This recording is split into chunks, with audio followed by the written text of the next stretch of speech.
نحمده ونستعينه ونستغفره ونعوذ بالله من شرور أنفسنا ومن سيئات أعمالنا من يهد الله فلا مضل له ومن يضلل فلا هادي له وأشهد أن لا إله إلا الله وحده لا شريك له وأشهد أن محمدا عبده ورسوله أما بعد فإن خير الحديث كتاب الله وخير الهدي هدي محمد صلى الله عليه وسلم وشر الأمور محدثاتها وكل محدثة بدعة وكل بدعة ضلالة وكل ضلالة في النار আসসালামু আলাইকুম ওয়া রাহমাতুল্লাহি ওয়া বারাকাতুহু। আপনারা যারা আগের হালাকায় ছিলেন তারা জানেন যে আমরা একটা নতুন বই ধরে পড়তে শুরু করছি। ইংরেজি নাম দিয়েছেন the remedy for those victimized by sins. যারা পাপে পতিত বা পাপে আক্রান্ত, গুনায় আক্রান্ত তাদের জন্য রেমেডি, রেমেডি শেফা, ঔষধ বা প্রতিকার, রোগ, কি বলেন, নিরাময়, মেডিসিন যাই বলেন। আরবি নাম আদা ওয়াল দাওয়া, দাওয়াখানা বলি আমরা যে, সেটাই আর কি। দা মানে হচ্ছে আদা, উ মানে হচ্ছে অসুখ, আর দাওয়া উ মানে হচ্ছে মেডিসিন বা ঔষধ।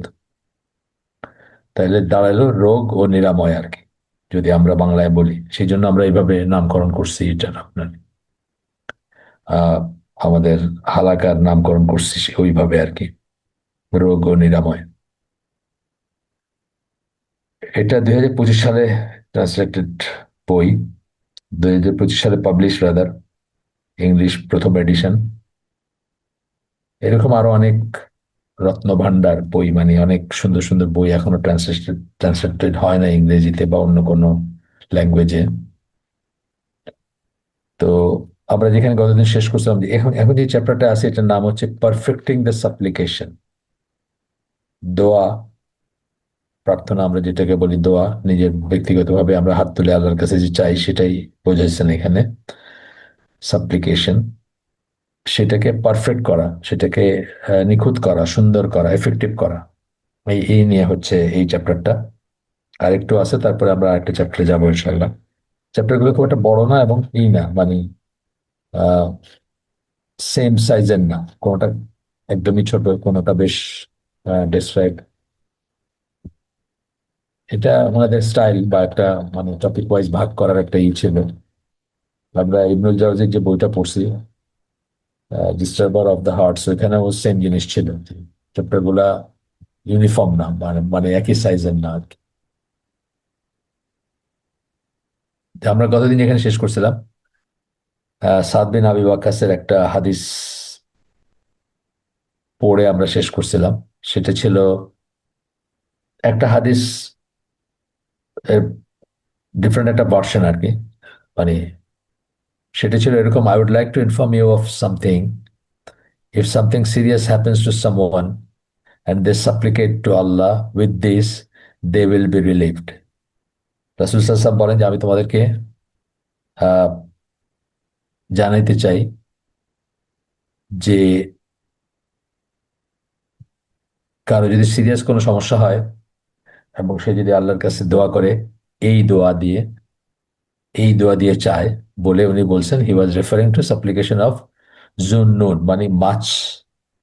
জুন্নুন বলতে বোঝানো হয় the man of the fish আর কি, বা the man of the whale, তিমি, তিমি মাছের মানুষ অথবা মাছের মানুষ বলতে ইউনুস আলাইহিস সালামকে বোঝানো হয়। এবং বলছেন যে সেটা দিয়ে যদি কেউ চায় তাহলে তাকে, দে উইল বি রিলিভ, তাকে তাদের আহ, তাদেরকে ত্রাণ করা, মানে তাদেরকে ই করা হবে, রিলিফ মানে অবকাশ দেওয়া হবে অথবা উদ্ধার করা হবে, এই সেন্সটা আসে। এখানে শেষ করছিলাম আমরা। তারপরে আরেকটা ই আসতেছে, আহ আরেকটা হাদিস আসতেছে সাদ বিন আবি ওয়াক্কাসের বর্ণনায়, সিমিলার টপিকের উপর। সেটা হচ্ছে, কিন্তু এই হাদিসটাতে একটু দুর্বলতা আছে, এটা চেনে সমস্যা আছে একটু। তথাপি অর্থটা সাউন্ড দেখে হয়তো এখানে ই করছেন, উল্লেখ করছেন। সেটা হচ্ছে, the prophet said, I would like to inform you of Allah's greatest name. It is the সাপ্লিকেশন of Yunus.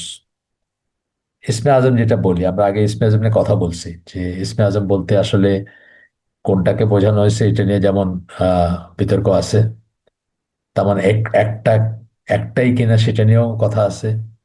তা আমরা মোটামুটি ভাবে আল্লাহ রসুল যেভাবে বলছেন সেই আমলগুলো করলেই পারি, আমাদের অত গবেষণা করার দরকার নাই যে এক্স্যাক্টলি কোন নামটা, সেটা গ্রেটেস্ট নেমটা কোনটা। তবে আমরা যেদিন গতদিন যেরকম পড়লাম যে আল কাসেম, অর্থাৎ আল কাসেম বিন মোহাম্মদ বিন আবু বকর, আয়েশা রাদিয়াল্লাহু আনহার ভাতিজা, ভাইয়ের ছেলে, তার একটা পড়ছি আমরা গতদিন, আপনাদের যদি মনে থাকে, যে আই ইনভেস্টিগেটেড ইট, মানে ইসমে আজম কোনটা আর কি, বা বড় নাম কোনটা, কোন নামের ওসিলায় আল্লাহর কাছে চাইলে এফেক্টিভ হবে, সেটার উপর উনি গবেষণা করছেন, বলতেছেন I investigated it and found it to be আল হাইউল কাইয়ুম।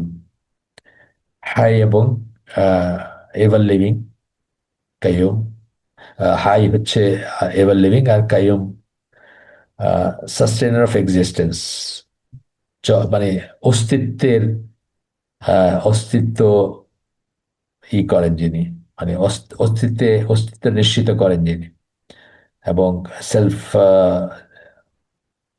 সেলফ সাস্টেনিং, এই এই সেন্সগুলো আসে। আমি এটা করে রাখছিলাম আপনাদের জন্য যে এক্স্যাক্টলি এটা বলতে কি বোঝায় কাইয়ুম এই নামে। ইজ ওয়ান অফ দ্য আল্লাহ's names meaning the self subsisting ever living sustainer of all existence. যা কিছু এক্সিস্ট করে তার রিজিক দাতা, সর্ব চিরঞ্জীব, যেটা আবার হাই নামের ভিতরে চলে আসে, এবং নিজেই নিজেকে করেন তার মানে সেলফ সাস্টেনিং যেটা আমরা বলি, মানে নিজে নিজের আহ, নিজেকে আহ, নিজের অস্তিত্বকে রক্ষা করেন বা প্রতিষ্ঠিত, এই সেন্সগুলো আসে। হুম, প্রতিষ্ঠিত সেন্সগুলো আসে। রুট মিনিং হলো, রুট মিনিং যেটা কাইয়ুমের রুট মিনিং গুলা কি, টু স্ট্যান্ড মানে যিনি দাঁড়ায় থাকেন, অথবা আপহোল্ড, অথবা maintain, and maintain ইমপ্লাইং continuous and all encompassing support for creation. Continuous, সারাক্ষণ সাপোর্ট দেন, এবং অল এনকম্পাসিং মানে সব কিছুকে পরিবেষ্টন করা, সাপোর্ট ফর অল ক্রিয়েশন, যত সৃষ্টি তার আছে তার তার প্রতি আর কি। এই অনেক অনেক অনেক কথা আছে, আমি কিছু পড়লাম আর কি আল কাইয়ুম নামের। যাই হোক, আমরা আবার আমাদের হাদিসে আজকের হাদিসে ফিরে আসি। তো আল্লাহর এই হাদিসে সাদ বিন, বললাম যে একটু দুর্বলতা আছে হাদিসের সনদে। সাদ বিন আবি ওয়াক্কাস তথাপি এখানে মেনশন করছেন। আহ, কারা কারা রেকর্ড করছেন সেটাও আছে, আল হাকিম, তাবারানি, তাদের তারা তাদের বর্ণনায় আসছে এটা। সো এখানে আল্লাহ রসুল সাল্লাল্লাহু আলাইহি ওয়াসাল্লাম বলেন, I would like to inform you of Allah's greatest name, তোমাদেরকে আল্লাহর সবচেয়ে বড় নামগুলা বা নামের, গ্রেটেস্ট মানে একটাই বলতেছেন এখানে, নেম, সবচেয়ে বড় নাম যেটা, সেটার ব্যাপারে তোমাদেরকে আহ, অবগত করতে চাই। It is the সাপ্লিকেশন of Yunus. এটা হচ্ছে ইউনুসের দোয়া। ঠিক নামটা বললেন না, মানে দোয়াটা বললেন, এই দোয়ার ভিতরে আছে আর কি, সেন্সটা এটা, এরকম আরো বলছেন আগে, আমরা পড়ে আসছি। তো এটা একজন জিজ্ঞেস করছেন যে, ও মেসেঞ্জার অফ আল্লাহ, ওয়াজ ইট এক্সক্লুসিভলি ফর ইউনুস? হে রাসূলুল্লাহ, এটা কি শুধুমাত্র ইউনুসের জন্য এক্সক্লুসিভ ছিল, বিশেষ ছিল নাকি, খাস ছিল নাকি ওনার জন্য? তখন আল্লাহ রাসূল বলছেন, did you not hear the words of the most high, তুমি কি আল্লাহর আহ, এই আল্লাহর এই কথাগুলো তুমি শোনো নাই, অর্থাৎ কোরআনের আয়াত শোনো নাই, এটা এটা বললেন আর কি। সেটা হচ্ছে সূরা আম্বিয়ার 88 নম্বর আয়াত, যেখানে আল্লাহ বলতেছেন, so we answered his prayer and delivered him from his distress. আমরা তার দোয়া কবুল করলাম বা দোয়া শুনলাম, এবং তাকে তার দুরবস্থা থেকে উদ্ধার করলাম। Das do we deliver the believers, এভাবে আমরা বিশ্বাসীদেরকে উদ্ধার করি, ত্রাণ করি। তাহলে বিশ্বাসীদের যখন বলছেন, তাহলে তার মানে সব বিশ্বাসী এটাতে ইনক্লুডেড, হ্যাঁ। ফাস্তাজাবনা লাহু ওয়া নাজ্জাইনাহু মিনাল গাম্মি ওয়া কাযালিকা নুনজিল মুমিনিন, এই হচ্ছে এইটা মানে আরবি টেক্সট আর কি। তো তারপরে বলতেছেন, শেষ হয় না এখনো হাদিস, any sick Muslim who supplicates with it 40 times and then dies from that sickness is given the reward of a martyr. কোনো অসুস্থ মুসলিম যদি এই এই দোয়া করে, 40 বার এই দোয়া করে এবং তারপরে মারা যায় অসুস্থ অবস্থায়, তাকে শহীদের মর্যাদা দেওয়া হয়। The one cure through it is both cured and forgiven, এবং যে সেরে ওঠে এটার পরে তাকে তো সারানো হইলই, রোগ নিরাময় হইলো এবং তাকে মাফও করে দেওয়া হয়। এই ছিল হাদিসটার টেক্সট। আমি বললাম যে হাদিসের চেনে একটু দুর্বলতা আছে, তবুও এটা অর্থটা সাউন্ড দেখে ওনারা ই করছেন এরকম। এনাদের বইতে মানে এরকম হাদিস পাবেন, বাট ওনারা বলে দিবেন যে এটা এরকম বা এটা, এটার মর্যাদা এরকম। এরপরে আসতেছে ইবনে আব্বাস এর বর্ণনা একটা হাদিস, যেখানে আল্লাহ রাসূল সাল্লাল্লাহু আলাইহি সাল্লাম বলেন যে আমরা দুর্যোগের ভিতরে বা বিপদে পতিত হইলে এইভাবে দোয়া করতে পারি, বা তিনি এভাবে দোয়া করতেন। আল্লাহ's messenger use to say during times of distress, এইভাবে আল্লাহ রাসূল সাল্লাল্লাহু আলাইহি সাল্লাম দোয়া করতেন। এই দোয়াগুলো আপনারা দোয়ার বইয়ে পাবেন বা হিসনুল মুসলিমে বা অন্যত্র পাবেন, পরিচিত আপনাদের কাছে মনে হবে। তো এটা যেটা প্রথমে বলতেছেন, এই এই হাদিসটা যেটা বলতেছেন, এটা বুখারী এবং মুসলিমের হাদিস। সেটা আমি পড়ি, লা ইলাহা ইল্লাল্লাহুল আজিমুল হালিম, লা ইলাহা ইল্লাল্লাহু রাব্বুল আরশিল আজিম, লা ইলাহা ইল্লাল্লাহু রাব্বুস সামাওয়াতিস সাবঈ ওয়া রাব্বুল আরদি ওয়া রাব্বুল আরশিল কারীম। এটা হিসনুল মুসলিমে পাবেন, এটা আছে। There is no god worthy of worship, আল্লাহ ছাড়া ইবাদতের যোগ্য কোনো ইলা নাই। তারপরে আল্লাহর নামগুলাই করতেছেন, আজিমুল হালিম, the most great, the most forbearing, মানে ধৈর্যশীল আর কি। হালিমের সাথে ধৈর্যর চূড়ান্ত ধৈর্যের একটা নাম বা সিফাত এটা বলতে পারেন। There is no god worthy of worship except Allah, আবার বলতেছেন আল্লাহ ছাড়া ইবাদতের যোগ্য কোনো ইলা নাই। Lord of the great throne, আরশেল আজিমের যিনি রব। There is no god worthy of worship except Allah, আবার বলতেছেন আল্লাহ ছাড়া ইবাদতের যোগ্য কোনো সত্যিকার ইলা নেই। Lord of the seven heavens, সব সাত আসমানের রব যিনি। And lord of the noble, sorry, seven heavens and earth, সাত আসমান এবং পৃথিবীর রব যিনি। The lord of the noble throne, এবং আরশ, আরশের, আরশেল করিম, আরশেল আজিম একবার বলছেন, লাস্টে বলতেছেন আরশেল করিম। সবকটাতেই মানে গ্রেটনেস বা মাহাত্মের ব্যাপার আসে, একটু একটু ডিফারেন্স আছে হয়তো সেন্সে। তো lord of the noble throne এবং রব হচ্ছে কিসের রব, মানে আরশের রব, মহান আরশের রব যিনি। এই জন্যই এই রব কথাটা এতবার আসছে দেখলেন হয়তো এখানে এই এই ইসের ভিতরে, যে জন্য এই বইয়ের শুরুতে রব বা লর্ড বলতে আমরা মুসলিমরা কি বোঝাই, আর ইংলিশ ভাষা বা অন্যান্য ল্যাঙ্গুয়েজে কি বা অন্যান্য ধর্মাবলম্বীরা কি বোঝেন বা কি বলেন, তার ভিতর ডিফারেন্সটা এক্সপ্লেন করে নিয়েছেন। আপনাদের যদি মনে থাকে, আমরা কিন্তু প্রথম দিনই সেটা পড়ছিলাম এই বইটা যখন শুরু করি।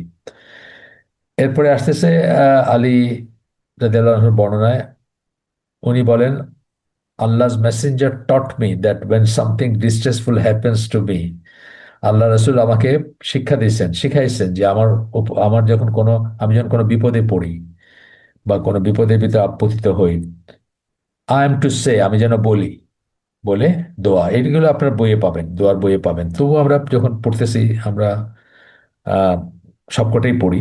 আমরা এই বইতে খুব একটা স্কিপ করতে চাই না আমি, আনটিল আনলেস ধরেন অনেক লেন্দি কিছু যেটা হয়তো অত অথেন্টিক না, এরকম যদি কিছু থাকে তাহলে অন্য কথা। তো ইউজুয়ালি আমরা স্কিপ করব না, প্রায় মানে এইসব জিনিসগুলো পড়বো, হাদিসগুলো তো পড়বো ইনশাল্লাহ। তো এখানে বলতেছেন যে লা ইলাহা ইল্লাল্লাহুল হালিমুল করিম, একটু অন্যরকম। সুবহান আল্লাহি তাবারাকাল্লাহু রব্বুল আরশিল আযীম ওয়ালহামদুলিল্লাহি রাব্বিল আলামিন। এটা একটু অন্যভাবে বললেন just, there is no god worthy of worship except Allah, আল্লাহ ছাড়া ইবাদতের যোগ্য কোনো ইলা নাই। দ্য মোস্ট ফোরবিয়ারিং মানে সব ধৈর্য, ধৈর্যশীল হালিম যেটা নামটা ওই দোয়াতেও আছে, এটাতেও আছে, মানে ওই ফর্মে এই ফর্মে আছে একটু আগে যেটা পড়লাম। হালিম এবং করিম বলতেছেন। করিম মানে মোস্ট নোবেল, সম্মানিত, উচ্চ। এক্সাল্টেড ইজ আল্লাহ। এই সুবহান আল্লাহি বললেন যে এটার মানে হচ্ছে এক্সাল্টেড ইজ আল্লাহ, মানে আল্লাহ সকল নেগেটিভ, পবিত্র আর কি, সকল নেগেটিভ জিনিসের ঊর্ধ্বে। গ্লোরি বলতে পারি আমরা, বা সবকিছুর গ্লোরি বি টু আল্লাহ। সুবহান আল্লাহ যখন আমরা বলি, আসল সেন্সটা যেটা সেটা হচ্ছে যে আল্লাহর কোনো নেগেটিভ কোয়ালিটি নাই, সব নেগেটিভ বৈশিষ্ট্যের ঊর্ধ্বে উনি। Exalted is Allah and blessed is Allah. এবং ব্লেসড বলতে আমরা আশীর্বাদ যেটাকে বলি, বা আহ, এটা আর কোনো ওয়ার্ড না থাকাতে এইভাবে করছেন এটা। তাবারাকাল্লাহ আমরা বলি না, বা তাবারাকাল্লাহ বললেন, বা তাবারাকাল্লাজি বলি যখন আমরা, তখন এই সেন্সটা আসে, ব্লেসিং এর সেন্সটা আসে। Lord of the great throne, আরশের রব, মহান আরশের রব। And all praise is for Allah, যত প্রশংসা সব আল্লাহ। আলহামদুলিল্লাহ, লাস্টের শেষের দিকে বলেন আলহামদুলিল্লাহ রাব্বিল আলামিন। আপনাদেরকে আগে বলছি যে আলহামদুলিল্লাহ হচ্ছে সবচেয়ে বড় দোয়া, যত প্রেজ আল্লাহ সব এটার ভিতরে চলে আসে যখন আপনি বললেন। এবং আল্লাহকে আল্লাহ পছন্দ করেন যে তাকে আমরা প্রেজ করি, এবং আল্লাহ হচ্ছেন একমাত্র প্রেজবর্তী সত্তা ইন অ্যাবসলিউট সেন্স। আর আমরা হচ্ছে সব কন্ডিশনাল প্রেজ আর কি। আমাদের প্রেজ বা আমাদের কোয়ালিটি বা আমাদের গুণ বা আমাদের অ্যাচিভমেন্ট সবকিছুর জন্য আমরা আলহামদুলিল্লাহ বলি, কারণ সেগুলা আলটিমেটলি কন্টিনজেন্ট আল্লাহর ইসের উপরে, আল্লাহর দয়ার উপরে, আল্লাহর ইচ্ছার উপরে, আল্লাহর প্রেজের উপরে। মানে আমাদের নিজস্ব কোনো কোয়ালিটি নাই, আমাদের সকল কোয়ালিটিগুলা আল্লাহর ক্রিয়েশন। সেই জন্য আমরা সব প্রশংসা আল্লাহর দিকে নিসবত বা আল্লাহর দিকে সম্পৃক্ত করি। এটা একটা আন্ডারস্ট্যান্ডিং কিন্তু। তো শেষ করলেন আলহামদুলিল্লাহ রাব্বিল আলামিন বলে, গেল এটা। আব্দুল্লাহ বিন মাসুদ এর বর্ণনায় আরেকটা হাদিস আসতেছে এরপরে। এটা দেখে নিই কিসের হাদিস। এটা বড়, আমরা পড়বো ইনশাল্লাহ। আহ, Ahmad al Hakim ibn Hibban, আচ্ছা এর আগেরটা যেটা আলী রাদিয়াল্লাহু আনহু যেটা পড়লাম সেটাও একটু বলি। Ahmad al Hakim, authenticated by Ahmad Shakir. আচ্ছা, কার কে কে কে বলছেন সহি সেটা বললেন আর কি। আর এখন যেটা পড়বো আমরা সেটা হচ্ছে Ahmad al Hakim ibn Hibban, Abu Yala, Tabarani, with an authentic chain of narration. আচ্ছা, সনদ সহি। আব্দুল্লাহ ইবনে মাসউদ বলেন, আল্লাহ রসুল সাল্লাল্লাহু আলাইহি সাল্লাম বলেন, if anyone is plagued with grief or worry, দুঃখ ভারাক্রান্ত হন যদি কেউ, অথবা কারো যদি ওয়ারি মানে দুশ্চিন্তা হয়, পেরেশানি হয়, তার জন্য বলতেছেন, and makes the following supplication, এবং এই নিম্নলিখিত দোয়াটা সে করে, Allah will dispel the grief and worry, আল্লাহ তখন তার সরায় দিবেন, তার দুঃখ এবং তার আহ, দুশ্চিন্তা সরায় দিবেন, and replace it with happiness, এবং সেটাকে সুখ বা স্বাচ্ছন্দ্য দিয়ে পরিবর্তন করে দিবেন। আমি অর্থটা পড়ি প্রথমে। ও Allah, I am your slave. ও আচ্ছা, আপনি জানেন এটাও হিস্ট্রি মুসলিমে আছে। আল্লাহুম্মা ইন্নী আব্দুকা, ইবনু আব্দিকা, ইবনু আমাতিকা, নাসিয়াতি বিয়াদিকা, মাদিন ফিয়া হকমুকা, আদলুন ফি আদলুন ফিয়া কাদাউকা, আসআলুকা বিকুল্লি ইসমিন হুয়া লাকা, সাম্মাইতা বিহি নাফসাকা, আও আল আও আল্লামতাহু আহাদান আহাদাম মিন খালকিকা, আওয়ানজালতাহু ফি কিতাবিকা আবিস্তা আবিস্তা সারতা বিহি ফি ইলমিল গাইবি ইনদাকা আন তাজআলাল কুরআনা রাবিয়া কলবি ওয়া নূরা সাদরি ওয়া জালাআ হুজনি ওয়া যাহাবা হাম্মি। ইংলিশটা পড়ি আমি, মানে অর্থটা কি বলতেছেন। O Allah, I am your slave, the son of your slave. আপনার, আমি আপনার বান্দা বা আপনার কৃতদাস, আপনার কৃতদাসের ছেলে, আপনার কৃতদাসের ছেলে, মানে বাবা মা দুইজনকে বান্দা এবং বান্দি বলতেছেন আল্লাহ।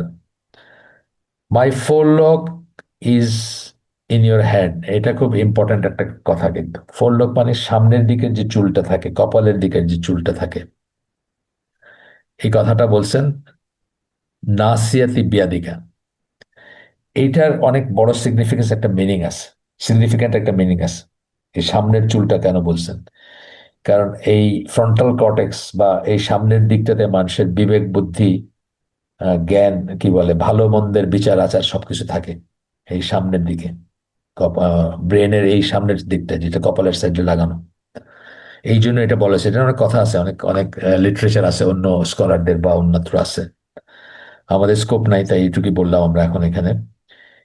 Your command over me is ever executed. যা কিছু আল্লাহ, মানে যা কিছু আল্লাহর কমান্ড থাকে, হুকুম থাকে আমার উপরে, আমি বলতেছি দোয়া করতে গিয়ে আল্লাহর কাছে সারেন্ডার করতেছি, আসলে দোয়া করতেছি যে যা কিছু আমার উপর হুকুম থাকে তোমার, সেগুলা, and your degree over me is just, সেগুলো সবসময় কার্যকর হয়। এবং তুমি আমার জন্য যে নির্ধারণ করছো, অর্থাৎ কদর বা তাকদীরের কথা বলতেছি আমরা, ওভার মি ইজ জাস্ট, সেটা সঠিক, সেটা সুবিচার। অনেক সময় কিন্তু আমরা এখানে আটকে যাই। আমরা অনেক সময় আল্লাহর এগেনস্টে করি, আল্লাহর এগেনস্টে আমরা অসন্তোষ প্রকাশ করি এবং আল্লাহকে আহ, আসামি বানাই অনেক সময়। অনেক সময় আমরা আমার এরকম কেন হইলো বলে কিন্তু অসন্তোষ প্রকাশ করি। সেটা আমরা কখনোই করব না, এটা অত্যন্ত বড় একটা গুনার কাজ। সবসময় যেটা পাস্ট হয়ে গেছে সেটাকে আমরা সন্তুষ্ট চিত্তেই করবো যে এটা আল্লাহর ইচ্ছা ছিল, এটা আমার কদর ছিল, এবং আমি আল্লাহর এটা আমার উপর হয়েছে, এবং এটা জাস্ট। এই যে কথাটা বললেন, your degree over me is just, এটা সঠিক, এখানে কোনো নাই। আদলুন ফিয়া কাদাউকা, আমার উপরে তোমার যে ডিগ্রি, যা তুমি আমার জন্য নির্ধারণ করছো। এবং নির্ধারণটা আমরা কিসের বেলায় বলবো? আগে বলছি, যা কিছু পাস্ট হয়ে গেছে ধরে নিতে হবে যে সেটা নির্ধারণ, এবং সেটা চেঞ্জ করতে পারতাম না আমি। এবং সেটা আল্লাহ স্যাংশন করছেন, ভালো হোক খারাপ হোক সেটা আল্লাহ অনুমোদন করছেন, এবং আমি সেটাকে মেনে নিব। I ask you by every name belonging to you, আমি তোমার কাছে চাচ্ছি, তোমার কাছে প্রার্থনা করতেছি, যত নাম আছে তোমার, যত নাম তোমার হইতে পারে সবকটা দিয়ে, which you have named yourself with, তুমি নিজেকে যে নামে নামকরণ করছো, আল্লাহকে আমরা বলতেছি। Or which you have taught to any of your creation, অথবা তোমার সৃষ্টির কাউকে যেটা তুমি শিখাইছো। সব নাম যে আমরা জানি এমন কোনো কথা নাই। ইভেন দলিলে আছে যেসব বা অন্যান্য এসে সব নাম যে আমরা জানি এমন কোনো কথা নাই। তো or which you have revealed in your book, যেটা তুমি তোমার কোন সৃষ্টিকে জানাইছো, অর্থাৎ হয়তো শুধু নবীকে জানাইছেন, আমাদেরকে জানান নাই, কথার কথা বলতেছি, এই পসিবিলিটি গুলোর কথা বলতেছি। Or which you have revealed in your book, অথবা যেগুলো তুমি তোমার বইয়ে বা কিতাবে, তোমার কিতাবে, আসমানি কিতাবে নাজিল করছো, রিভিল করছো, প্রকাশিত করছো, হ্যাঁ। Or which you have preserved in the knowledge of the unseen with you, অথবা যেটা তুমি কাউকেই জানাও নাই, অদৃশ্যের তোমার যে জ্ঞান সেখানে সেটা প্রিজার্ভ আছে, কেউ জানে না সেটা। সেটার এই সব কটা নাম, যত রকম নাম আছে আল্লাহর, বা যত সোর্সের থেকে আমরা জানি বা জানি না, সবকটা উপলক্ষে, সবকটার সরি ওসিলায় আমি তোমার কাছে চাচ্ছি, এইটা হচ্ছে বলা হচ্ছে এখানে।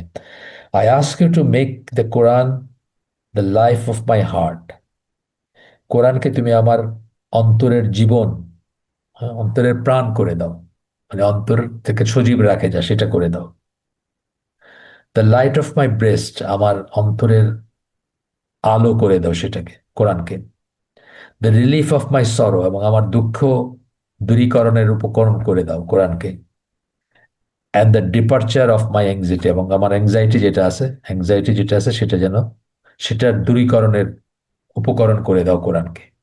খুব সুন্দর দোয়া, মাশাল্লাহ। এটা ইসে আছে হিসনুল মুসলিমে, ঠিক এক্স্যাক্টলি এই ফর্মে আছে, মানে কোনো প্লাস মাইনাস নাই আর কি। এই বর্ণনা শেষ হয় না এখনো হাদিসটা। someone asked, O messenger of Allah, should we not learn it? হ্যাঁ আল্লাহ রসুল, আমরা কি এটা শিখবো না, অর্থাৎ এটা মুখস্থ করবো না, এই সেন্সটা বোধ হয়। হি replied, yes indeed, everyone who here's it should learn it. হ্যাঁ নিশ্চয়ই, যে কেউ যে এটা শুনলো সে এটা শিখবে, আল্লাহ রসুল বলছেন। এখানে হাদিসটা শেষ, চেনটা তো আগেই বললাম। এরপরে একটা হাদিস আসতেছে আব্দুল্লাহ বিন মাসুদ এর বর্ণনায়। সেখানে উনি বলতেছেন যে, ওয়েন এভার এ প্রফেট বলতেছেন, কিন্তু নট দি প্রফেট, ঠিক আছে, এ প্রফেট বলতেছেন। যখন কোনো নবী, যখন কোনো নবী অ্যাফ্লিক্টেড উইথ ডিস্ট্রেস, দুর্যোগ বা দুরবস্থার ভিতরে থাকতেন, দুর্ভোগের ভিতরে থাকতেন, কষ্টের ভিতরে থাকতেন, হি সট রিফিউজ ইন তাসবি, তিনি তখন তাসবির কাছে আশ্রয় নিতেন। এখন তাসবি বলতে আমরা সাধারণত সুবহান আল্লাহ কথাটা বুঝি, অথবা এই সুবহান সুবহান আল্লাহর মতো করে কিছু বলা, যেমন আহ, এই যে এখানে যেমন অন্য দোয়াগুলোতে আসছে, যেমন সুবহানাকা আল্লাহুম্মা আমরা বলি, মানে এই ধরনের কোনো বক্তব্য যেখানে এই এই কথাটা থাকবে, সুবহান কথাটা থাকবে। আহ,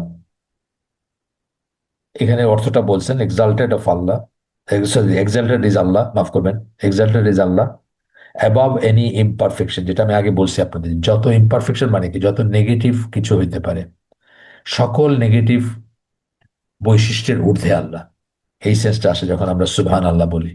তো এটার কাছে নবীরা, এ প্রফেট বলছেন, যে কোনো একজন নবী, মানে যখনই কোনো নবী বিপদে পড়তেন তখন হি সট রিফিউজ ইন তসবি, তসবি পড়তেন তিনি, বা তসবি করতেন।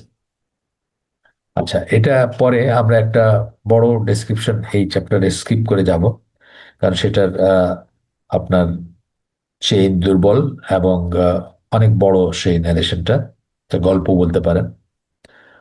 সেই জন্য আমরা সেটা স্কিপ করে গেলাম। এইভাবে আর কি, হয়তো খুব রেয়ারলি কিছু একটা স্কিপ করে যাব আমরা, কিন্তু ইউজুয়ালি আমরা এই বইয়ের সবটুকুই পড়ার চেষ্টা করব।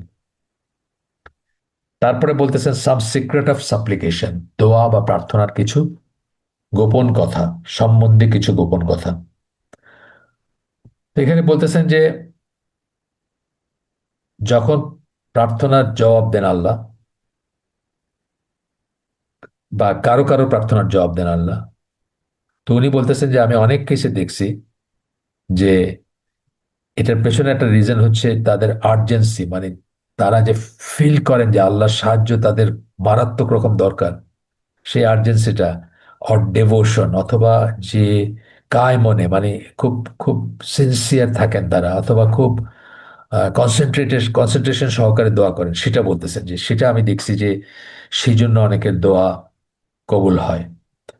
অথবা they may have performed a certain good deed, অথবা দেখা গেছে যে কোনো একটা ভালো কাজ করছেন, হয়তো অজান্তেই জানেনও না যে সেটা কত বড় ভালো কাজ, বা এটার আহ, সম্বন্ধে কনসিয়াস নাও হইতে পারেন। So he responded to their সাপ্লিকেশন, এবং সেই জন্য আল্লাহ তাদের দোয়ার সাড়া দিয়েছেন, বা দোয়া কবুল করছেন, বা দোয়ার যে যা চাইছেন সেটা দিয়েছেন। They may have considered with a time when supplications are more likely to be accepted, অথবা সেই দোয়াগুলা হয়তো এমন একটা সময় হয়েছে, করা হয়েছে, কোইনসাইড করছে সেটার সাথে, যখন আমরা পড়ে আসছি যে 6টা টাইম পড়ে আসছি যখন দোয়া কবুল হয়, সেটার সাথে আরো আছে, সেটা ছাড়াও আরো আছে। এখানে উনি উল্লেখ করেন না, সেরকমও আছে, যুদ্ধের সময়, বৃষ্টির সময় এগুলো আছে। তো যাই হোক, সেটার সাথে কোইন্সাইড করে গেছে। এইভাবে উনি বলতেছেন যে ওনার এক্সপিরিয়েন্স থেকে উনি দেখছেন কিভাবে দোয়া কবুল হইতে দেখছেন বা ই করছেন। তো উল্টাটাও বলতেছেন যে অনেক সময় কেউ মনে করছেন যে, আচ্ছা এখানে একটু পড়ি তাইলে আমরা কি বলতেছেন আরো। When the supplication was responded to, the person may have thought that the secret was in the wording. They might have taken it in isolation without considering the factors associated with initial supplication. আহ, অনেক সময় মনে হয় যে wording এর ভিতরে হয়তো সিক্রেটটা আছে, কিন্তু ওয়ার্ডিং এর সাথে এই সমস্ত ব্যাপারগুলো আছে যেগুলোর কথা বললেন আর কি, আর্জেন্সি, ডেভোশন, বা কোনো একটা ভালো কাজ, সৎ কাজ করা, অথবা কোনো একটা টাইম, সেগুলোর কথা বললেন। তো এরপরে বলতেছেন যে this case is similar to a person who takes a beneficial medicine at its proper time in an appropriate manner and thus benefits from it. এটা একটা মানে শারীরিক ঔষধ যেগুলো অসুখের জন্য, যে ওষুধগুলো আমরা নেই, সেগুলা যেমন কারো বেলায় এফেক্টিভ হয় যখন প্রপার টাইমে উনি নিছেন, অ্যাপ্রোপ্রিয়েট ম্যানারে যেভাবে নেওয়ার কথা সেভাবে নিছেন ওষুধটা। ওষুধে কিছু কন্ডিশন আছে না, যেমন হোমিও ওষুধে দেখবেন কত কন্ডিশন আছে। খাওয়ার আধা ঘন্টা, ওষুধ নেওয়ার আধা ঘন্টা আগে বা আধা ঘন্টা পরে কিছু খাবেন না। তাই এটা কেউ একজন খুব আহ সিরিয়াসলি নিলেন এবং সেটা মেনে চললেন, তার বেলায় হয়তো এফেক্টিভ হলো ওষুধটা। আরেকজন এটা পাত্তা দিলেন না, তার বেলায় ওষুধটা মানে সেই ওষুধ আর এফেক্টিভ হলো না। এরকম হয় ব্যাপার। Another person may mistakenly think that merely taking this medicine is sufficient. আরেকজন ভুল করে এটা মনে করতে পারেন যে ওষুধটা কোনো মতে গিললেই হইলো, তা না। এটাই বলতেছেন, এটা হচ্ছে তফাৎটা বলতেছেন একটু আগে যেটা বললেন যে কোন একটা সময়ের সাথে কনসেন্ট করছে, কোন একটা ভালো কাজের পরে করছেন দোয়াটা, অথবা কোনো কায় মনে করছেন আর্জেন্সি নিয়ে, বা খুব খুব কান্নাকাটি করছেন আল্লাহর কাছে ইত্যাদি। তো আরেকজন হয়তো মনে করছেন যে শুধু এই প্যারোটিং, যেটা মানে দোয়াটা শুধু জপলেই হয়ে গেল, দোয়াটা জপলেই বোধহয় দোয়ার ভিতরেই, ওয়ার্ডিং এর ভিতরে সিক্রেটটা শুধু জপলেই হবে, ব্যাপারটা সেরকম না। এরপরে বলতেছেন যে কোনো একজন মানুষ, সাবধান করতেছেন যে কোনো একজন মানুষ হয়তো কোনো কবর জিয়ারতে গেছেন, কবর জিয়ারতে ওখানে দাঁড়ায় দোয়া করছেন, ইরেসপেক্টিভ অফ কবরে যে দাঁড়াইছেন সেটা কোনো ব্যাপার ছিল না, বা কবরে তো আমরা মানে আমরা তো কবর জিয়ারত করতে যাই, কিন্তু ওই সময় কোনো একটা দোয়া করছেন এবং তার হয়তো মনে কোনো একটা ভাব আসছে বা কোনো একটা ইয়ে আছে, ধরেন তার বাবার কবরে গেছেন উনি, তখন তার মনটা নরম হয়েছে, এবং তখন তুমি নিজের জন্য দোয়া করছেন, কোন একটা দোয়া করছেন যে আল্লাহ আমি এই পারপিচুয়াল পাপ থেকে তুমি আমারে মুক্ত করো, বা আমাকে আমার হেদায়েত দাও, বা আমি একটা জিনিস, খারাপ জিনিস ছাড়তে পারতেছি না, তুমি আমাকে তৌফিক দাও। তার কিন্তু মন নরম হয়েছে তার বাবার কবরে দাঁড়ায় ওখানে, বাবার জন্য দোয়া করতে গিয়ে তার বাবার জন্যই দোয়া করছেন প্রাইমারিলি, তখন তার মন নরম হয়েছে এবং তিনি নিজের জন্য এইভাবে দোয়া করছেন, খুব খুব সিনসিয়ারলি, খুব নরম হয়ে, খুব ভাব নিয়ে দোয়া করছেন আর কি। মানে আমরা একটু আগে যেটা পড়লাম যে আর্জেন্সি অফ ডিভোশন, সেটা নিয়ে করছেন এবং তার দোয়াটা কবুল হয়েছে। এখন একজন ইগনোরেন্ট, যিনি অজ্ঞ, তিনি মনে করতে পারেন যে এটা বোধহয় সেই কবরের কেরামতি, যে কবরের জিয়ারত করতে গেছিলেন। হ্যাঁ, they do not realize that the secret is urgency and genuine appeal to Allah. এটা তো রিয়েলাইজ করেন না, উনি মনে করেন যে এটা বোধহয় কবরের ইসের জন্য হয়েছে। তো এইটা বলে উনি পরে বলছেন যে, পরে সাবধান করছেন এখানে ফুটনোটে, the ignorant assume that the secret was the grave. From here came many mistakes by historians and biographers. We find that after writing the biographies of some scholar and righteous folk, they claim that a supplication at the person's grave is accepted. এটা বেদান্তের কথা বলছেন, যারা মনে করে যে কোনো একজন বুজুর্গ বা কোনো একজন বিশেষ মানুষ, তার কবরে দোয়া করলে সেটা অ্যাকসেপ্টেড। এটা যারা মনে করে তাদের ব্যাপারে সাবধান করছেন আমাদেরকে। আমাদেরকে বলছেন যে তাদের আমরা যেন সেরকম না হই, বা সেই ব্যাপারে সাবধান করছেন। এসব দিয়ে বই লেখা আছে, আছে না, বই লেখা আছে, ভলিউমস অফ বুকস লেখা আছে, সুফিদের লেখা আছে, বেদাতীদের, কবর পূজারীদের, মাজার পূজারীদের লেখা আছে, মিরাকল সব বলা আছে, এইটা হয়েছে ওইটা হয়েছে, এই দোয়া আমার ওইখানে কবুল হয়েছে। আমরা যেন সেই ট্র্যাপে না পড়ি সেই জন্য সাবধান করে দিলেন। এরপরে বলতেছেন সাপ্লিকেশন ইজ লাইক এ উইপন। দোয়া হচ্ছে অস্ত্রের মতো, এটা আমরা আগে বলছি কথাটা। আর এখানে আবার ছোট্ট করে একটা চ্যাপ্টার ইনি করছেন এটার উপরে, যে দোয়া হচ্ছে অস্ত্রের মতো। এখন দোয়া the weapons of the believer, এটা একটা বই আছে আপনারা জানেন না, আবু আম্মার ইয়াসির কাদি তার লেখা বই। যখন তিনি এই এখনকার পথভ্রষ্ট ইয়াসির কাদিতে পরিণত হন নাই, তখনকার লেখা বই, সুন্দর বই, পড়তে পারেন। বাংলাদেশেও পাওয়া যায়, বাংলাদেশের মার্কেটে আমি দেখছি। ইন্ডিয়ান প্রিন্ট অলদো, মানে আশা করি এখনো পাওয়া যাবে, হয়তো আমার কাছে আছে বইটা। এটা একটা সুন্দর বই, পড়তে পারেন। তো এটা তার উনি বানায় বলেন না বিপন, এটা এটা এটা, আমাদের ইসলামিক স্কলারদের, ট্রেডিশনাল স্কলারদের, ক্লাসিক্যাল স্কলারদের ল্যাঙ্গুয়েজ এটা, এই যে দোয়াকে বিপন হিসাবে বলাটা। তো এখানে বলতেছেন আয়সা, supplication and ways of seeking refuge with Allah are like weapons. দোয়া এবং আল্লাহর কাছে আশ্রয় প্রার্থনা করা হচ্ছে অস্ত্রের মতো। However, weapons are contingent upon those who yield them বা wield them, not just upon the sharpness. যারা অস্ত্রটা ব্যবহার করবেন তাদের একটা অস্ত্র কতটুকু কতটুকু এফেক্টিভ হবে সেটা ডিপেন্ড করবে যিনি অস্ত্র ব্যবহার করবেন তার উপরে। শুধুমাত্র সেই অস্ত্রের ধারালো, কতটুকু ধারালো তার উপর না।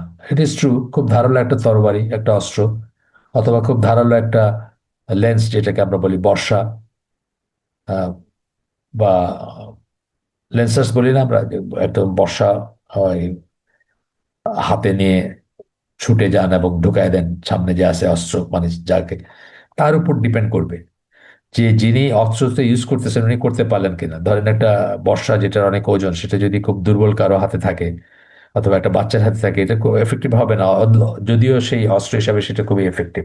এই এই কথাগুলো বলতেছেন আর কি এখানে, যে a weapon will only own the enemy. শত্রুর উপর আপনি যদি, শত্রু বলতে ধরেন এখানে আপনার, আপনি যখন দোয়া করতেছেন আপনার শত্রু কি আসলে, আপনার আপনার বিপদ, আপনার যে আপদ, আপনি যে যা যেই যেই কষ্ট থেকে, যেই জুলুম থেকে, যে বিপদ থেকে, অথবা যে দুরবস্থা থেকে আল্লাহর কাছে আশ্রয় চাইতেছেন, সেটা হচ্ছে আপনার শত্রু, তাই না? সেটাই আপনার এনিমি এইখানে, যখন আপনি দোয়া চাচ্ছেন আল্লাহর কাছে। তো তখন আপনি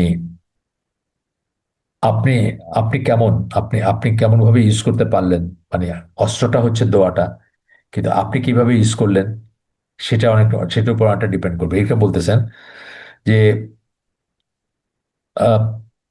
a weapon will only wound the enemy when it has no flaw। প্রথমত হচ্ছে ওই অস্ত্রের কোনো ত্রুটি থাকবে না। অর্থাৎ দোয়াটা পড়ছেন, দোয়াটার আপনি দুই চার শব্দ বাদ দিয়ে গেছেন, দুই চার শব্দ মনে নাই, বা অর্থ বোঝেন না দোয়াটার, অর্থ খেয়াল করেনই নেই, এগুলো হচ্ছে অস্ত্রের ত্রুটি, মানে দোয়ার ইটসেলফ ত্রুটি আর কি। The arm carrying it is strong. যে এটা ক্যারি করতেছে, যে বাহুটা এটা ক্যারি করতেছে, যেটা আগে বললাম আমি, যে যিনি এটা ব্যবহার করবেন উনি স্ট্রং, শক্তিশালী উনি। And there is no other deterrent, এবং আর কোনো ডেটারেন্ট বা বাধা নাই। দোয়ার বাধা থাকে না, দোয়া কবুলে বাধা থাকে, সেরকম কোনো বাধা রইল না, আর বাধা নাই। যেমন আপনি এনিমির ব্যাপারে যদি সত্যিকার যুদ্ধের কথা চিন্তা করেন, তাহলে সে একটা ঢাল নিয়ে দাঁড়াইছে, সুতরাং আপনি আপনার বর্ষা দিয়ে যত জোরেই তাকে এই করছেন, সে ঢাল দিয়ে ঠেকাই দিছে এটা। তো এইরকম আর কি, আপনি আপনার যে রোগটা আছে সেই রোগের উপর কাজ করতে গিয়ে, বা সেই কষ্টের উপর কাজ করতে আর কোনো বাধা নাই। বাধা কিরকম থাকতে পারে? যেমন ধরেন আপনি আহ দোয়াটায় বিশ্বাস করেন না ঠিক মতো, এটা একটা বাধা। দোয়া কবুল যে হয় সেটা বিশ্বাস করে না, এটা একটা বাধা। আপনার বিশ্বাসে গড়বড় আছে, আল্লাহ বিশ্বাসে বা আল্লাহর কাছে দোয়া চাওয়ার ব্যাপারে যে আহ, যে নিশ্চয়তা থাকতে হবে মনে যে আল্লাহ কবুল করবেন বা আল্লাহ কবুল করেন, সেখানে আপনার সংশয় আছে। আপনি চিন্তা করেন দোয়ায় কি কিছু হয় নাকি? মানে এই সমস্ত অনেক কিছু হইতে পারে, ডেটারেন্ট বলতে অনেক কিছু হইতে পারে, তাই না? ওষুধের যেমন আমরা বলি, ওষুধের অনেক বাধা আছে না? অনেক বাধার জন্য ওষুধ কাজে কাজে লাগে না মানুষের। আপনি একটা ওষুধ খাইতেছেন, আর ওইদিকে এই ওষুধের ঠিক বিরুদ্ধাচরণ করে সেরকম আরেকটা ওষুধ খাইতেছেন, তাই তো এটা এফেক্টিভ হবে না, সেরকম ব্যাপার আর কি। তো বলতেছেন তাহলে তিনটা জিনিস, তিনটা জিনিসের ভিতরে যদি গড়বড় থাকে, তাহলে আপনার এই অস্ত্র কাজে লাগবে না। কি বললেন? একটা হলো দোয়া ইটসেলফ, তার ভিতরে কোনো ফ্ল নাই, সেখানে কোনো ই নেই। এবং চিন্তা করার ব্যাপার আছে, কিন্তু আপনারা যখন দোয়া করবেন নেক্সট টাইম, আল্লাহর কাছে একান্তে চাবেন, তখন এই জিনিসগুলো চিন্তা করবেন যে এই জিনিসগুলো আছে কিনা আমার, বা রইলো কিনা আমার আমার আমার দোয়ার ভিতর কি এই জিনিসগুলো রয়ে গেল কিনা, এটা চিন্তা করার ব্যাপার আছে কিন্তু। সেটা আপনার খুব মানে চেষ্টা করুন ভালো করে চিন্তা করতে, বা ভালো করে মানে কনফার্ম করতে যে নাই, আপনার দোয়ার ভিতরে কোনো ফ্ল নেই। দোয়ার ভিতরে ফ্লো কিভাবে বললাম, যে একটা হচ্ছে যে আপনি এটার অর্থ বোঝেন না, সেটা ইটসেলফ কিন্তু একটা ফ্ল। মানে দোয়ার ওয়ার্ডিং এ ফ্ল নাই, কিন্তু আপনার দোয়া যখন করতেছেন সেখানে ফ্ল হয়ে গেল আর কি। যে আপনি ওয়ার্ডিংটা বোঝেন না, অথবা আপনি শুধু প্যারোটিং করলেন। প্যারোটিং করলে তো সেটা দোয়া হলো না। এটা বুঝবো আমরা যে যে কোনো একটা, এই যে দোয়াগুলো পড়ে আসলাম আমরা একটু আগে, কত সুন্দর সুন্দর দোয়া পড়ে আসলাম, সেগুলো আপনি বোঝেন না, প্যারোটিং করলেন। প্যারোটিং করলে আপনি কি কিছু শব্দ শুধু উচ্চারণ করলেন, দোয়া হইলো না কিন্তু সেটা। সেই সেন্সে মানে অনেক কিছু হতে পারে, দোয়ার ভিতরে যেন ফ্ল না থাকে বলতে অনেক কিছু হতে পারে। প্রপার প্রপার দোয়াটা করলেন, প্রপার। এখন বাথরুমে ঢোকার সময় মসজিদে ঢোকার দোয়া পড়লে তো আর হবে না, বা মসজিদে ঢোকার সময় বাথরুমে ঢোকার দোয়া পড়লেও হবে না। সেটাও আর কি, এগুলো সবই হচ্ছে দোয়ার ভিতরে কোনো ফ্ল না থাকা। তারপরটা হচ্ছে the arm carrying it is strong, মানে যে ক্যারি করতেছে, যে দোয়াটা করতেছে সে স্ট্রং। এইখানে আসতেছে আপনি কতটুকু সিনসিয়ারিটি নিয়ে, কতটুকু ডেভোশন নেয়া, কতটুকু আহ, আপনার আহ, আপনার যেসব করণীয় ছিল আর কি, দোয়ার দোয়ার টেক্সটটা বা এটা বাদ দিয়ে আপনার কিছু করণীয় ছিল না? আপনার মনটা কতটুকু আল্লাহর কাছে কান্না করতেছে, চোখে পানি আসছে কিনা, সময়টা ঠিক হয়েছে কিনা, স্থানটা ঠিক হয়েছে কিনা, বা চেষ্টা করছেন কিনা, সেইগুলা মানে আপনি কতটুকু, আপনার বিশ্বাস কতটুকু শক্ত, ইত্যাদি ইত্যাদি মানে আসবে, মানে আপনি আপনার উপর ডিপেন্ড করবে এটা। আর তিন নাম্বারটা বলতেছেন দেয়ার ইজ নো আদার ডেটোরেন্ট, আর কোনো ডেটোরেন্ট নাই, বাধা নাই। এই বাধার ভিতরে অনেক কিছু আসবে, সেরকম যেমন আপনি কোনো একটা পাপে আছেন কিনা, ধরেন ফর এক্সাম্পল আপনি হারাম খান, আপনার রিজিকটা হারাম, তাহলে তো আপনার দোয়া কবুল হবে না, ডেটোরেন্ট এটা একটা। আর বাকিগুলো সব ফুলফিল করছেন আপনি, কিন্তু রিজিকটা আপনার হারাম, তাহলে তো হবে না। একটা উদাহরণ আর কি, জাস্ট। তো গেল, এটা ছোট্ট একটা চ্যাপ্টার ছিল, সাপ্লিকেশন ইজ লাইক এ উইপন। এটা একটা অস্ত্রের মতো, কিন্তু আমরা মনে রাখবো অস্ত্রের তিনটা জিনিস। একটা হলো অস্ত্রের কোনো থাকবে না আমার শত্রুর এগেনস্টে, শত্রু বলতে আমার বিপদ আপদ আহ, অথবা বালা মুসিবত যেটাই বলেন, সেটা আমার শত্রু, সেটার এগেনস্টে আমি দোয়া করতেছি। আর দোয়া হচ্ছে আমার বিপদ, যেটা দিয়ে আমি সেটাকে ফাইট করব। তো প্রথমে দেখবো যে আমার অস্ত্রের ভিতরে কোনো ফ্ল আছে কিনা, অর্থাৎ দোয়ার ইটসেলফ একটা কোনো ফ্লো আছে কিনা। তারপরে আমি দেখবো যে আমি নিজে, মানে যে ইউজ করতেছে, বিপদটা ইউজ করতেছে কি আমি ইউজ করতেছি এগেনস্ট ওই ডিস্ট্রেস বা খারাপ যা কিছু আমার, সেটার এগেনস্টে আমার কোনো ফ্ল আছে কিনা, আমার ভিতরে কোনো ফ্ল আছে কিনা, আমি কি ঠিক মতো করতেছি কিনা, টাইম প্লেস ইত্যাদি সবকিছু সব মিলাই আর কি এগুলো আসবে। আর তিন নাম্বার হচ্ছে ডেটারেন্ট আছে কিনা, মানে এমন কিছু আছে কিনা যেটার জন্য দোয়াটা, যেমন ধরেন একটা বলি আমি, একটা বললাম কি যে আপনি হারাম খাইতেছেন, সেটা বললাম একটা, যে আপনার রিজেক হারাম, এটা একটা ডিটারেন্ট হতে পারে। আরেকটা বলি আমি, যে আপনি দোয়ার এই হাদিসটা জানেন না, যে আহ, যদিও এটা একদম অ্যাবসলিউট সেন্সে স্কলাররা বলেন একদম অ্যাবসলিউট না, যে হবেই না এটা ছাড়া দোয়া কবুল, সেটা না। তারপরেও এটা খুব সিরিয়াস কথা বলছেন আল্লাহ রসুল সাল্লাহ সাল্লাম, যে দোয়াটা ঝুলে থাকে যতক্ষণ পর্যন্ত না আল্লাহ রসুলের উপরে সালাওয়াত পড়া না হয়, অর্থাৎ দোয়া এবং সেটা নিয়ে তো আমার একটা পুরা লেকচার আছে আমাদের চ্যানেলে লাগানো আছে, যে সেই সালাওয়াত বা যেটা দরুদ বলি আমরা, সেটা কখন পড়বেন, শুরুতে, মাঝখানে, না শেষে। তো মেজরিটি স্কলার মনে করেন শেষে পড়বেন, দোয়াটা শেষ করবেন ই দিয়ে, সাপ্লিকেশন যেটা পার্সোনাল দোয়া যেটা করতেছেন আপনি, আজকার না, বা সালাতের ভিতরে যে সমস্ত, অনেক সালাতের ভিতরে কিন্তু আমরা অনেক দোয়া পড়ি, সেগুলোর কথা আসতেছে না এখানে। পার্সোনালি যখন আপনি আল্লাহর কাছে কিছু চাচ্ছেন, হাত তুলে কান্নাকাটি করতেছেন, শেষ করবেন হচ্ছে দরুদ দিয়ে। তা নাইলে আল্লাহ রসুল সাল্লাল্লাহু আলাইহি ওয়াসাল্লাম কি বলছেন, যে দরুদ যদি না পড়া হয় তাহলে দোয়াটা ঝুলে থাকে। স্কলাররা এটাকে মানে এটাকে তুলনা করছেন চিঠির উপরে স্ট্যাম্পের মতো আর কি। আপনি একটা, অথবা অ্যাড্রেসের মতো, আপনি একটা চিঠি লিখলেন খুব যত্ন করে, কিন্তু খামের উপরে অ্যাড্রেস লিখতে ভুলে গেলেন, তো চিঠি কোথাও যাবে না। অথবা অ্যাড্রেসও লিখছেন, স্ট্যাম্প লাগাইলেন না, চিঠি যাবে না কোথাও। সেটার সাথে তুলনা করছেন দরুদকে, যে আমরা সালাওয়াত যেটাকে আমরা বলি, আল্লাহুম্মা সাল্লি আলা মুহাম্মাদ বলে যে আমরা দরুদ ইব্রাহিম পড়ি, বা সিমিলার কিছু আর মানে আরো ফর্মে পড়তে পারেন আপনি। তো দরুদ যদি না উচ্চারিত হয় তাহলে সেই দোয়া ঝুলে থাকে, এটা আল্লাহ রসুল বলছেন। তাহলে দেখেন এটা একটা ডেটারেন্ট, তাই না? আপনি যদি দরুদ না পড়ে থাকেন, এটা কিন্তু একটা বাধা হয়ে গেল আপনার দোয়াটা কবুল হওয়ার পথে। এইসব চিন্তার ব্যাপার আছে। শেষ। এখন একটা চ্যাপ্টার দেখি কতক্ষণ আছে। এই চ্যাপ্টারটা সিরিয়াস, সবটুকু আমরা পড়তে পারবো না, সিরিয়াস পড়ো এবং ইম্পর্টেন্ট। সেটা হচ্ছে, প্রায়ই দেখবেন একটা কথা নিয়ে বিতর্ক অথবা ফিতনা, বা ফিতনাই বলবো আমি, বা অসওয়াস হয় আমাদের ভিতরে। সেটা হচ্ছে দোয়ার সাথে কদরের সম্পর্ক কি। এটা নিয়ে বড় বড় মানুষজন অনেক ভুল করে থাকেন, অথবা বহু, মানে ইসলামের শুরু থেকে নিয়ে এই পর্যন্ত অনেক ভুল আছে এটা নিয়ে। যে সবই যদি নির্ধারিত, সবই যদি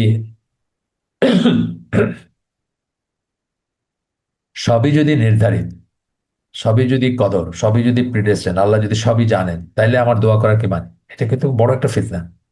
আমরা দেখবো যে এখানে তিন শ্রেণীর মানুষের কথা বলছেন, তিন ধরনের ভুল করে মানুষ, বা তিন শ্রেণীর ভুলের ভিতরে মানুষ আছেন, বা তিনটা শ্রেণীর মানুষ আছেন যারা এইটা নিয়ে, এটাকে কেন্দ্র করে যারা ভুল করেন আর কি।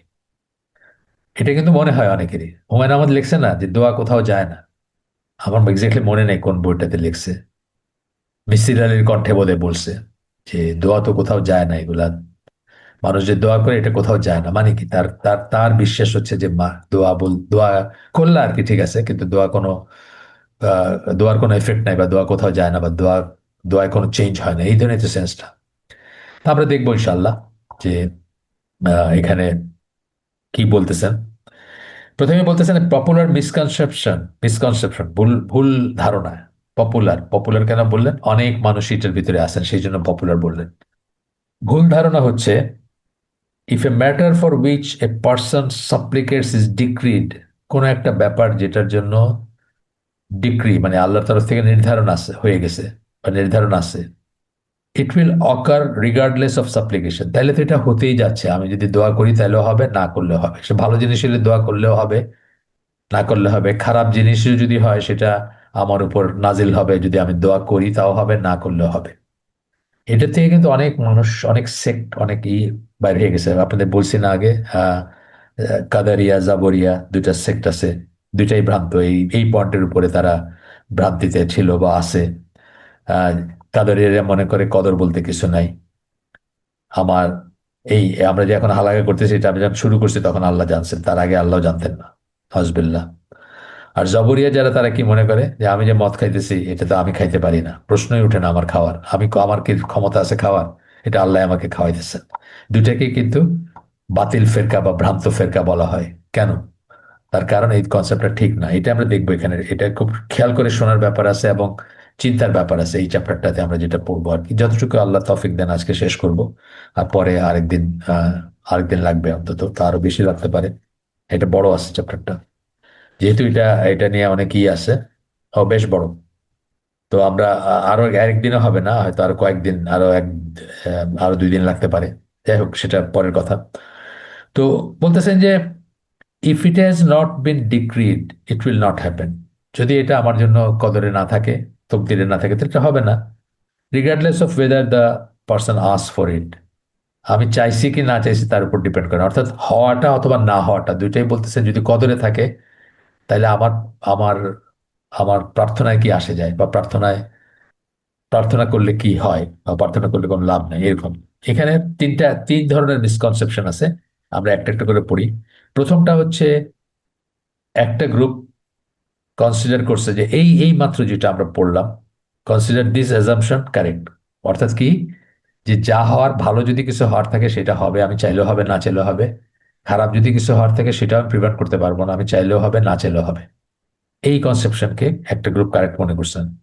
So they dismiss supplicating together, claiming that there is no benefit in it. আজবিল্লাহ। আমরা পড়ে আসছি যে চায় না তার উপর আল্লাহ রাগ করেন, তাই না? হাদিস পড়ে আসছি না, আমরা একটু আগে পড়ে আসছি, এই চ্যাপ্টারে না, তার আগে পড়ে আসছি যে আল্লাহ রাগান্বিত হন, যে চায় না তার উপর আল্লাহ রাগান্বিত হন। চট করে দেখি আমি পাই নাকি, পাইলে হাদিসটা পড়ার চেষ্টা করব। যদি যে চায় না তার উপর আল্লাহ রাগ করেন, সেই হাদিসটা আপনাদের মনে আছে নিশ্চয়ই, যাই হোক আমি খুঁজে টাইম নষ্ট করলাম না। পরেও আসবে, আবার আবার পরে এটার রেফারেন্স আসবে, যে যে চায় না তার উপর আল্লাহ রাগ করুন। এখানে একটা তো হলো এই কনসেপ্টটা, যারা এইভাবে মনে করে যে চাইলেও হবে না চাইলেও হবে। আরেক দল আছে যে সুফিরা, তারাও মারাত্মক বেয়াদবি করে যখন তারা বলে যে আমরা আল্লাহকে শুধু ভালোবাসি, আল্লাহর কাছে কিছু চাই না। নজবিল্লাহ, আল্লাহ রাগ করেন এবং আপনি তখন নিজেকে এক ধরনের সেলফ সাফিসিয়েন্ট বলে দাবি করতেছেন, অথবা আপনি আল্লাহর মুখাপেক্ষী না সেটা বলতেছেন অনেকটা, যখন আপনি বলেন যে আমি আল্লাহর কাছে কিছু চাই না। এটা আমরা বলবো না, অতি অবশ্যই আমরা চাবো। তো যাই হোক, ফার্স্ট ফার্স্ট গ্রুপটা যেটা বলতেছেন, তারা কি করে, তারা করে ফেলে, দোয়ার কোনো দরকারই নেই। These people, having extensive ignorance and deviance, contradict themselves, for their stance mandates suspending all means. সকল প্রকার মিন্সকে অস্বীকার করে এটা। মিন্স বলতে আমরা কি বুঝি? এন্ড এবং মিন্স বলি না আমরা একটা কথা? এন্ড মানে আলটিমেটলি আপনি যে রেজাল্টটা পাইতে চান, আর মিন্স হচ্ছে যে পন্থায় পাইতে চান। আমি খাইতে চাই, সুতরাং আমাকে হাত ইউজ করে খাবারের লোকমাটা মুখে দিতে হবে। এই এই যে হাত ইউজ করে খাইলাম, মুখে দিলাম, এটা হচ্ছে মেন্স। আর এন্ডটা কি? আমার পেটটা ভরতে চাই আমি। তো বলতেছেন যে এইরকম কথা বলা মানে হচ্ছে সকল প্রকার মিন্সকে আপনি অস্বীকার করলেন, সকল কার্যকারণকে আপনি অস্বীকার করলেন। নজবিল্লাহ, তাইলে তো মানে দুনিয়ায় অচল হয়ে গেল আর কি। তখন বলতেছেন যে এইরকম কাউকে কি বলা যায়? বলা যায়, if it has been decreed that you will be full and have your thirst quenched, এটা যদি তোমার ডিক্রি বা তোমার কদরে থাকে যে তুমি পেট ভরে খাবা বা তোমার তৃষ্ণা মিটবে, it must occur regardless of whether you eat. তাহলে মানে তারা এই কথাটা যারা বলে, তাদের কথার মানে হচ্ছে এটা, যে আপনার পেট ভরবেই, আপনি খান আর না খান। খাওয়াটাও কেউ নয়, বলতেছেন মিন্স। হ্যাঁ, এর মাধ্যমে এই কাজটা হবে, বা আপনি যেটা চাচ্ছেন সেটা হবে। তা আপনি যদি না খান, সেটা আপনার পেট ভরবে? উদাহরণ দিচ্ছেন হাফিজ ইবনুল Qayyim. Yet, if it has not been decreed for you, it will not happen regardless of whether you eat. আর যদি খাওয়ার তোমার না, তোমার জন্য যদি খাওয়াটা, পেট ভরাটা নির্ধারিত না থাকে, তাইলে তুমি খাইলেও পেট ভরবে না। এইরকম কথা বলতেছেন আপনি। Similarly, if children have been decreed for you, এবং একইভাবে এটা হাফিজ ইবনুল কাইম রিফিউট করতেছেন আসলে। কাদেরকে? যারা এই কথা বলে তাদেরকে রিফিউট করতেছেন। বলতেছেন যে if children have been decreed for you, তোমার জন্য যদি তকদিরে সন্তান থাকে, they will be born regardless of whether you had intercourse with your wife. সংসর্গ ছাড়াই তাহলে আপনার আপনার বাচ্চা জন্ম নেবে। এটা কি কেউ মনে করে? একটা এক্সেপশন ছাড়া, ঈসা আলাহ সাল্লামের জন্ম ছাড়া আর কোনো জন্ম কি সংসর্গ ছাড়া হইতে পারে বা হইছে? বা এটা কি আল্লাহর সুন্নাহ? না। If children have not been decreed, they will not born, so there is no need for marriage or intimacy and so on. আর যদি তকদিরে না থাকে, তাহলে বাচ্চা হবেই না কিছুতে। তাই বিয়ে বা সংসর্গ এগুলোর কোনো মানে নাই, অ্যান্ড সো অন। খুব খুব ক্রুড ভাবে বলছেন আর কি, যেন যেন আপনার ই না থাকে, কোনো সংশয় না থাকে আমাদের। তখন বলতেছেন যে would anyone later on a saint person, পাগলও তো এই কথাটা বলবে না, এই রকমের কথা বলবে না যে আমি খাবো না কিন্তু আমার পেট ভরে যাবে, অথবা আমি খাইলেও আমার পেট ভরবে না কারণ আমার তকদিরে পেট ভরা নাই, অথবা আমার তকদিরে পেট ভরা আছে। এই কথাগুলা। তো বলতেছেন এগুলো পাগলও এগুলো বলবে না। যে জানোয়াররা, মানে মানুষ না, জানোয়াররা, তারাও কিন্তু মিনস খোঁজে, মানে উপায় খোঁজে কি করে তারা সার্ভাইভ করবে।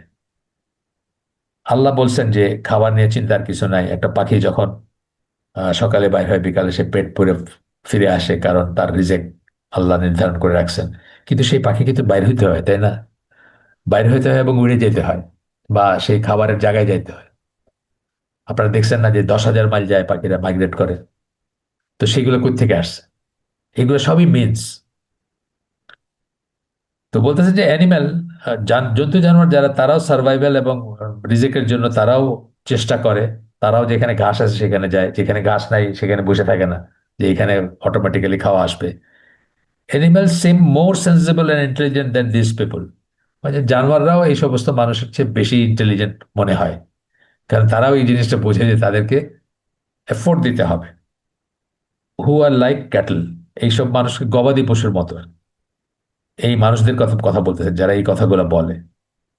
In fact they are more misguided in their ways. তারা মানে জানোয়ারের চেয়েও বেশি মিসগাইডেড তাদের চিন্তা চেতনায় বা ভাবনায় গেল। এটা গেল এক গ্রুপের কথা বললেন। সেকেন্ড গ্রুপটা আচ্ছা ঠিক আছে, সেকেন্ড গ্রুপটা পড়ে আমরা শেষ করে দিব। সেকেন্ড গ্রুপের কথা বলতেছে যে এরা নিজেদেরকে খুব ওয়াইজ মনে করে, খুব জ্ঞানী মনে করে, এবং সাপ্লিকেশন বা দোয়াকে পিওরলি অ্যাক্ট অফ ওয়ার্শিপ মনে করে। যে আপনি দোয়া করতেছেন, এটা তো একটা ইবাদত হচ্ছে।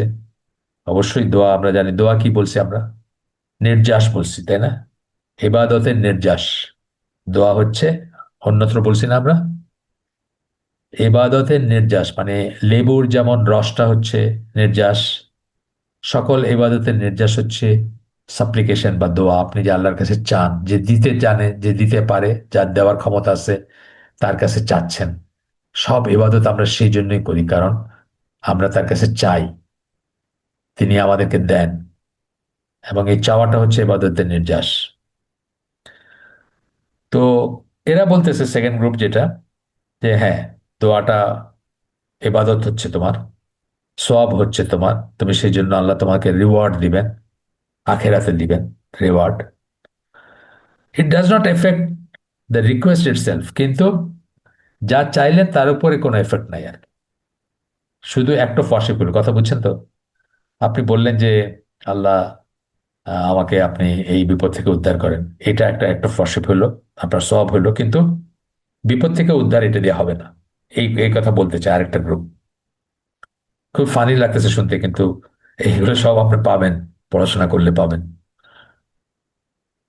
তো এরা কোনো ডিফারেন্স খুঁজে পায় না between supplicating and restraining the heart and tongue from doing so to achieve one's aim. মানে আপনি কোনো একটা জিনিসের লক্ষ্য অর্জন করার জন্য দোয়া করলেন কি করলেন না, তার ভিতর কোনো তফাৎ পায় না, অনেকটা সিমিলার টু আগেরটা, কিন্তু এরা একটু একটু ই করে যে এটা একটা অ্যাক্ট অফ ওয়ার্শিপ হলো। To them the effect of supplicating is identical to the effect of silence. Effect বলতেছে যে আপনার এই বিপদটা আছে, এই বিপদটা দোয়া করলেও যা হবে, চুপ করে থাকলেও তাই হবে। কিন্তু দোয়া করলে আপনার কি হবে? আপনি সওয়াবের কাজ করলেন, যে জন্য আল্লাহ আপনাকে আখেরাতে রিওয়ার্ড দিবেন। এরপরে, আচ্ছা আমরা আজকে এখানে শেষ করি, দুইটা গ্রুপ আমরা পড়লাম। ইনশাল্লাহ মনে রাখবেন, সামনের দিন আমরা আরো একটা গ্রুপ পড়বো, যেটা একটু বড়, সেই জন্য পড়লাম না। পড়ে আমরা কারেক্ট স্ট্যান্সটা কি হবে সেখানে যাব আমরা ইনশাল্লাহ। সুবহানাক আল্লাহুম্মা বিহামদিকা আশহাদু আল্লা ইলাহা ইল্লা আনতা আস্তাগফিরুকা ওয়া আতুবু ইলাইক। আমরা যে শুনলাম তার মধ্যে ভালো কিছু শুনে থাকলে সমস্ত প্রশংসা আল্লাহর, আলহামদুলিল্লাহ। খারাপ কিছু শুনে থাকলে সমস্ত ব্যর্থতা আমার, এবং সেটা শয়তানের তরফ থেকে। আল্লাহ আমাদেরকে তৌফিক দেন যে ভালো শুনলাম তার উপর আমল করার। আসসালামু আলাইকুম ওয়া রাহমাতুল্লাহি ওয়া বারাকাতুহু।